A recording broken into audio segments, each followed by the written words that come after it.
on Hillary Clinton and forces State Department to release. The entire thing is awfully offensive. We have been subjected to many years of Clinton scandals and allegations of corruption. Therefore, an extremely typical response is encountered what has been called Clinton fatigue. Its side effects incorporate musings of not again at whatever point one of them turns up on TV. These two individuals have slammed themselves down Americans' throats for so long, that for some, simply their appearance is sickening. Would they be able to both truly be such outrageous drama queens? Apparently in this way, and it would seem that we're screwed over thanks to them, mostly because of the mainstream media that for all intents and purposes fall prostrate at their feet. The entire Clinton experience could be transformed into a low-spending B-blood and guts film that would be best appeared on Friday the 13th. Acid neutralizer tablets gave a free ticket.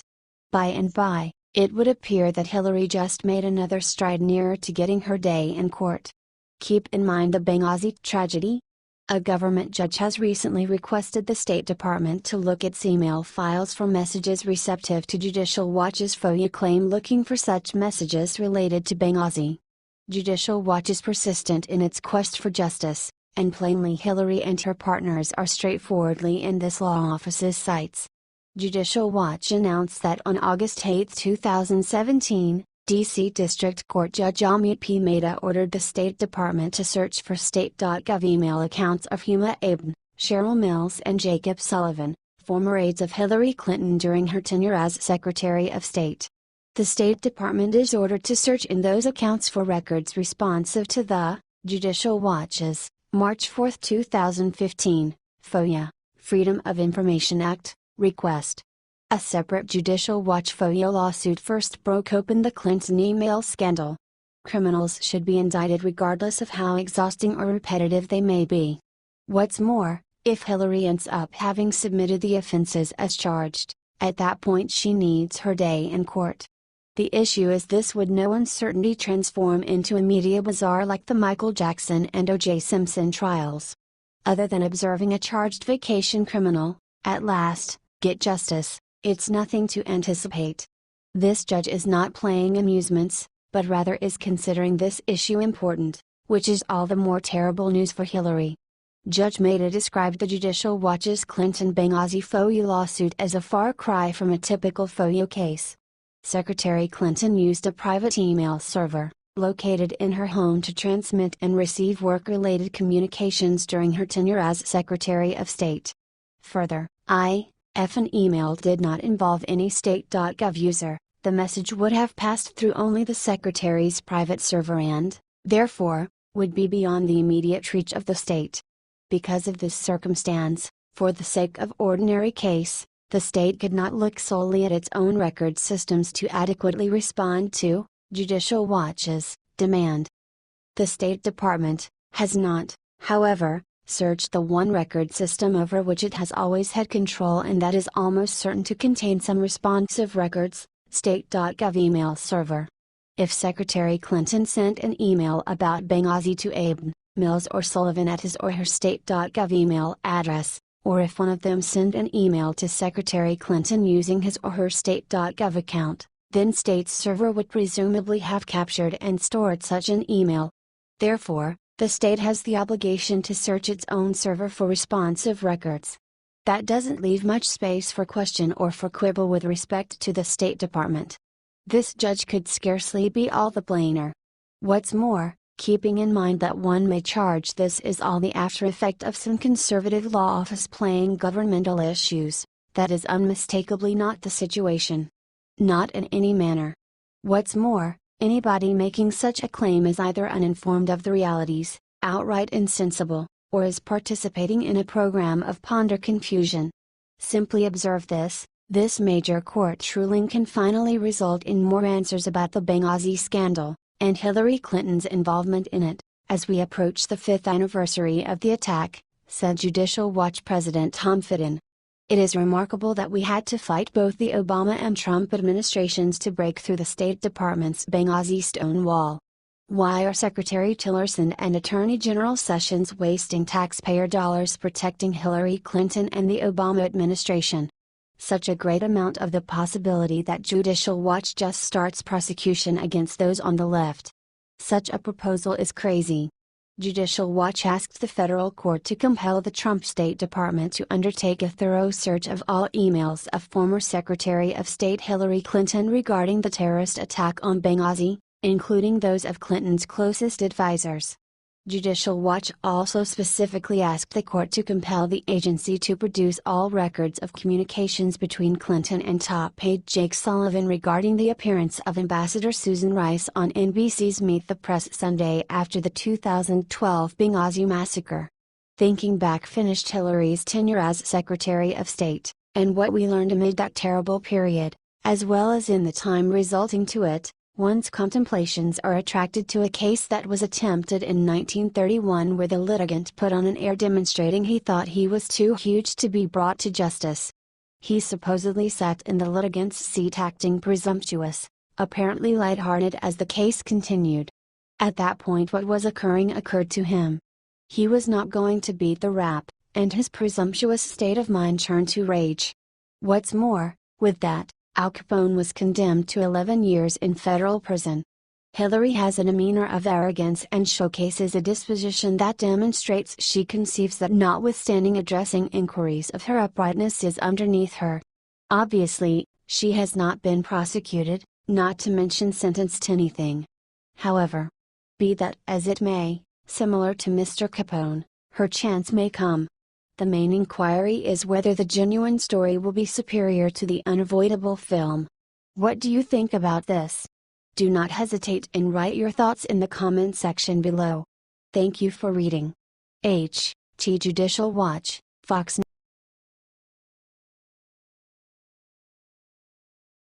Look what happens to Shep Smith after he accuses Trump of lie after lie.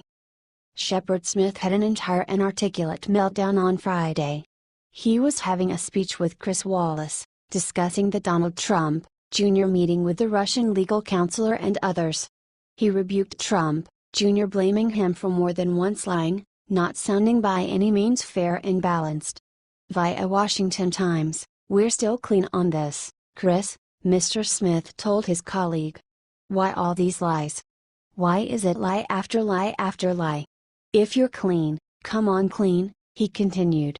"The deception, Chris, is mind-boggling, and there are still people out there who believe we're making it up, and one day they'll realize we're not." Smith has had earlier emotional uncontrolled upheavals on air, yet this one truly ticked off Fox watchers who didn't think Smith was giving Trump, Jr. a reasonable deal. Remark from a man who seems, by all accounts, to be following the news more than Shep is. Democrats had procured Fusion GPS to do opposition research, and they were behind the false dossier on Trump. So abruptly, adventitiously, the Russian lawyer and the Russian-American lobbyist in the meeting were both related with Fusion GPS. Yet, clearly, that fortuitous event is no interest to the MSM or Shep Smith. What do you think about this?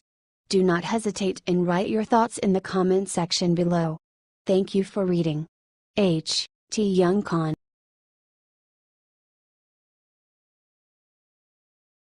Rush Limbaugh claimed that the Democrat Party is America's largest hate group.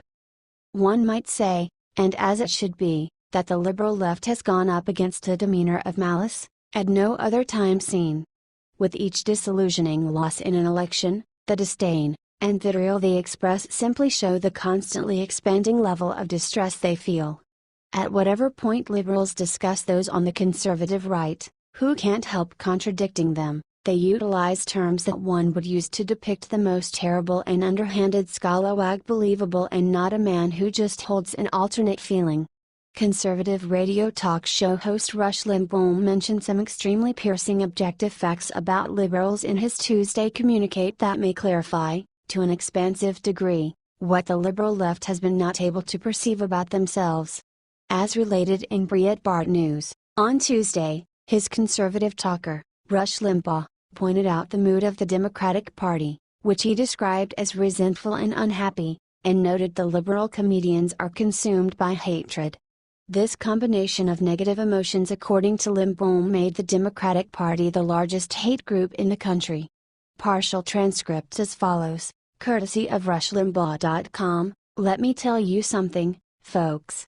There is an inescapable observation and conclusion, and it is this. You have to look very hard, and you have to spend a long time looking, to find a truly happy or content left-wing political person.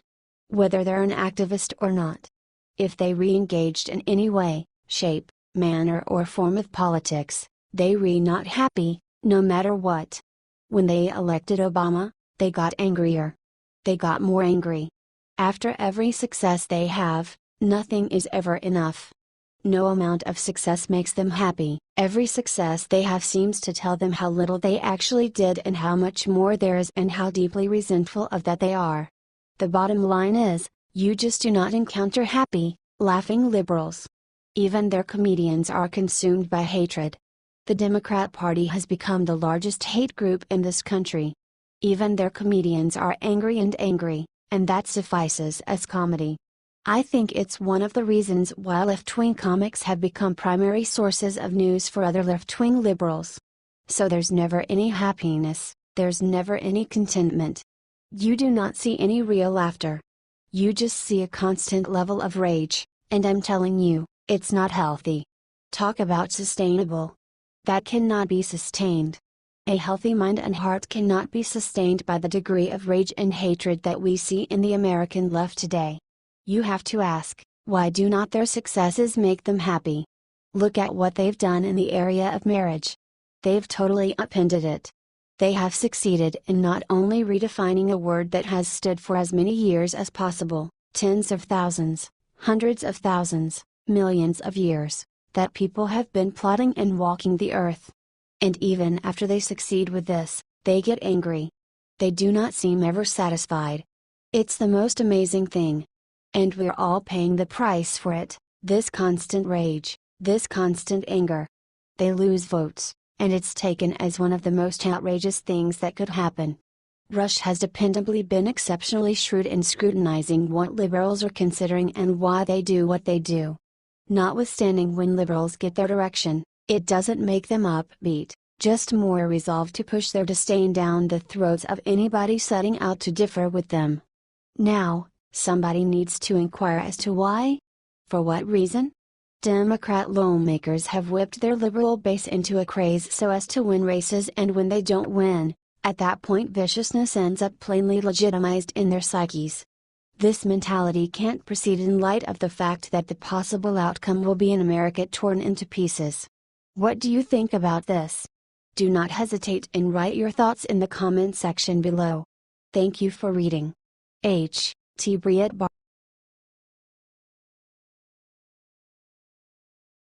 President Trump just closed 7 major government programs. Dems are furious. Trump budget plan will reduce inefficient spending and get the U.S. debt under control in a matter of 10 years.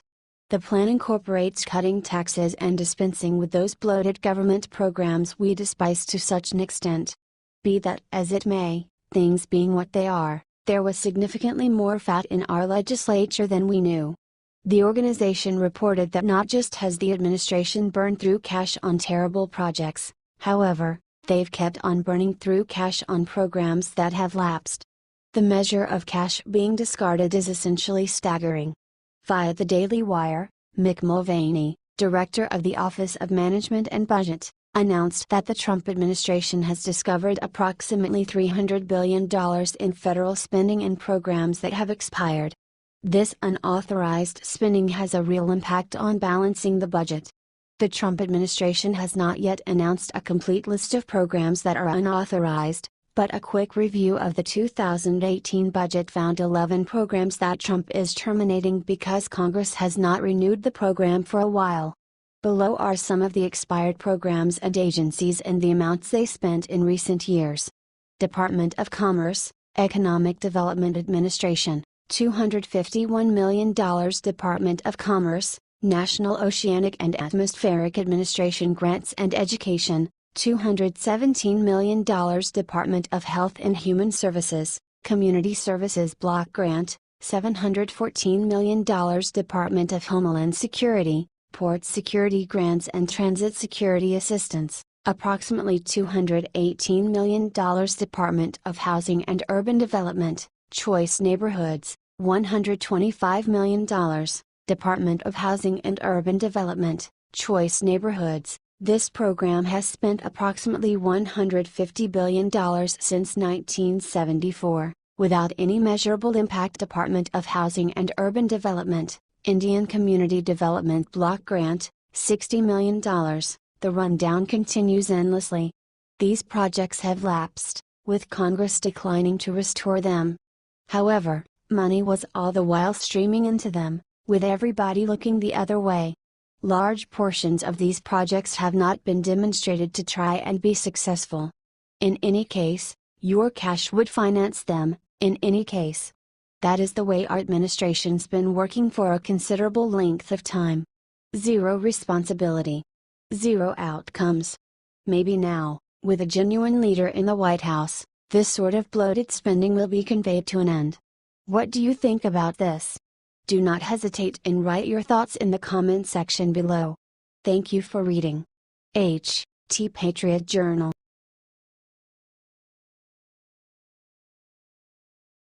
Paul Ryan no longer Speaker. What he just discovered makes him run at the Capitol entryway. You'll be surprised. In the course of recent months, we have been truly appalled with Paul Ryan and his treatment, or should I say, hate for President Trump. As Speaker of the House, Paul Ryan was not able to work with his own House Republican individuals and declined to work with the President on canceling Obamacare. This ought to have been the simplest bill to go in the House, as Americans are feeling impatient for better health care. Rather, he gave us an awful bill that didn't make it to the floor for a vote. Presently, we're seeing similar issues with regards to imposing change. How about we simply say that America is tired of any semblance of Paul Ryan, and now there is a survey that should drive him to consider leaving Speaker of the House. From Independent Journal Review, while the Trump team is likely toasting to their growing approval, up to 50%, one member of the Republican Party will have to put the celebration on hold. According to a Pew Research study, only 29% of Americans approve of Speaker of the House Paul Ryan.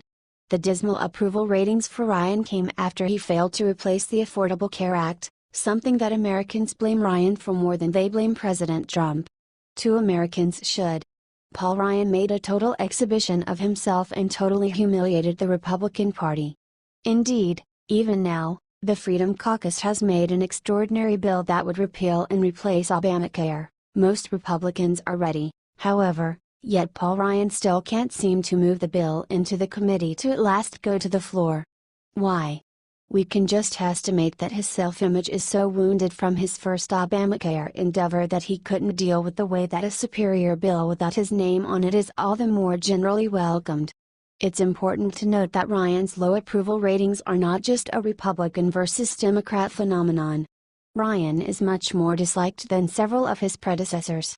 According to Time, 75% of Democrats disapprove of Ryan's job performance. Less than half of Democrats, -49%, disapproved of Boehner's, and 61% disapproved of Gingrich's. As for those before Ryan, Time notes, former House Speaker John Boehner had a 36% approval rating. House Minority Leader Nancy Pelosi, then House Speaker, had a 35% approval rating, and former House Speaker Newt Gingrich scored 43%.